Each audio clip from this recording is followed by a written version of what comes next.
Le Rav Léon Ashkenazi Manitou avait l'habitude de dire qu'en Israël, lorsque l'on ouvre un journal, on a l'impression de lire la Bible, et lorsque l'on lit la Bible, eh bien c'est comme si on lisait un journal d'information.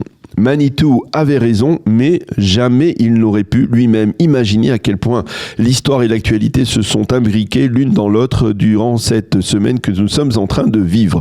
Comment en effet ne pas dresser un parallèle entre l'opération Rugissement du lion contre le régime des Mollahs et le célèbre récit de la Megillah d'Esther il y a 2400 ans?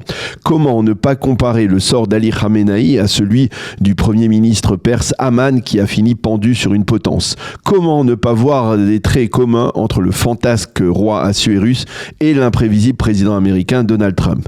Comment ne pas assimiler le leader juif Mordechai qui refusait de courber l'échine devant Haman au Premier ministre Binyamin Netanyahou, qui depuis plus de 20 ans œuvre à déjouer les plans sataniques d'extermination d'Israël par les ayatollahs. Certains en Israël ont même osé prétendre que l'événement que le Tout-Puissant nous fait vivre actuellement va bien au-delà du caractère miraculeux du sauvetage des Juifs de Perse il y a 2400 ans. Car à l'époque, tous les miracles étaient voilés, tandis que l'opération israélienne en Iran aujourd'hui est de l'ordre d'un véritable miracle dévoilé aux yeux de tous, comme si la main de Dieu l'écrivait devant nous. Déjà en 1991, à la fin de la guerre du Golfe qui était intervenue le jour de Pourim, le rabbi de Lubavitch avait affirmé que le miracle de Pourim de cette année-là était plus grand que celui de l'époque d'Esther. Sinon, comment expliquer qu'à l'heure précise où nous récitions Shabbat dernier dans nos synagogues la parashat Zachor qui nous ordonne de nous souvenir d'Amalek, eh bien les avions de chasse israéliens éliminaient les successeurs du même Amalek? Comment ne pas comparer la guerre d'Israël contre Amalek peu après la sortie d'Égypte il y a 3330 ans à celle qu'Israël mène actuellement contre les descendants d'Aman? Comment ne pas dresser de parallèle entre les mains de Moshe qui apportaient la victoire à Israël lorsqu'elles étaient dressées vers le ciel et les regards des Israéliens dirigés depuis Shabbat vers le ciel pour tenter d'apercevoir les F-35 furtifs israéliens ou à défaut les missiles protecteurs du dôme de fer?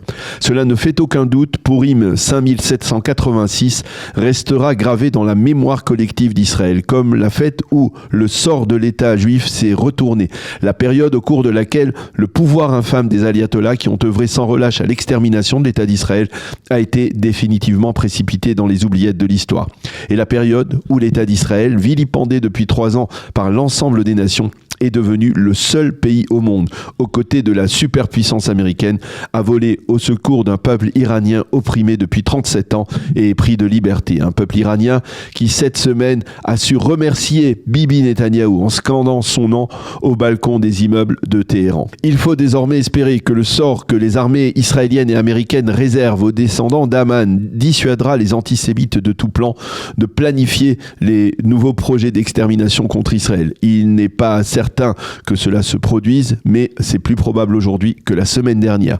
Mais ce n'est pas tout.